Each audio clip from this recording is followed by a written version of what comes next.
Hey everyone, it's Stefan from Lush&SaltyAquariums. All right, we're in a massive heat wave out here in California, and that generally spells trouble for tropical fish keepers, fresh and saltwater.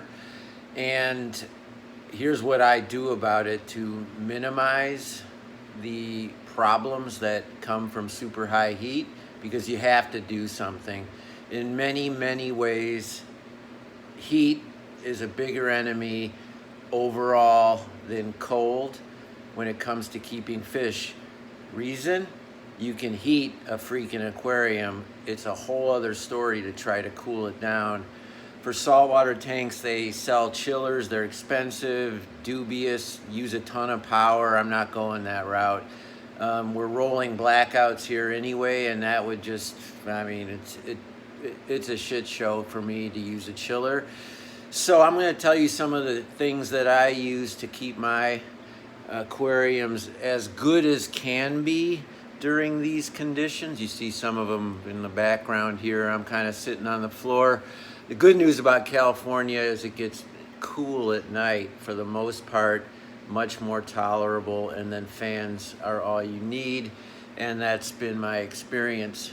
So first thing I do is fans. I put fans under and over my saltwater tank, blowing, because the evaporation cools the tank off, and in general the movement, everything can help if you just put fans, small ones in tight spaces, big ones like that over there, I think you can see it, which is doing this general fish room space where I'm sitting on the floor. The second thing is take all your tops wherever possible off your aquarium. Let the water touch as much air as possible for the same reason as the fans. Plus, when there's a glass lid, plastic lid, it traps the heat from your lights. It traps moisture, humidity. I mean, it's pretty obvious. Take the lids off, all right? The third thing, which is a little bit more of a pain in the ass, but maybe the most effective, you gotta do these two things, fans and take the tops off. But once having done that, what you wanna do also, if you're having super high heat and you're seeing your fish breathing, gasping, your water's turning green, stuff like that, get yourself some Ziploc bags, fill them with ice cubes. If you don't have ice cubes, put some water and put them in the freezer. Make yourself ice packs and just literally put each aquarium, put one in each aquarium. I put big ones in the saltwater tank. I mean, that's a big tank, so there's not going to be a whole lot of effect, but it makes me feel good, and it makes me feel like I'm being proactive.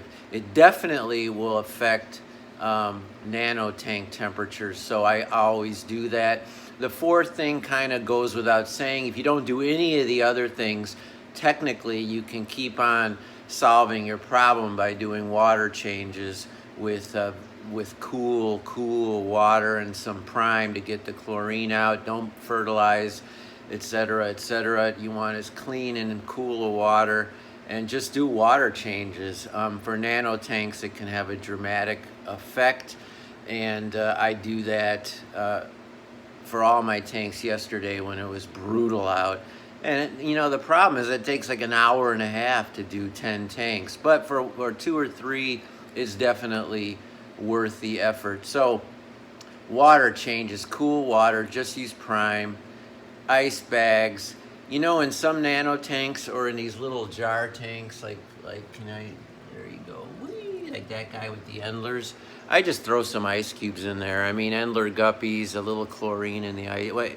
Ice the water, take the lids off, minimize the lights. That's another kind of obvious thing. I have mine on because they're on timers. I didn't want to kind of get all up and into that, but obviously lights mean heat, so that's another thing you can do.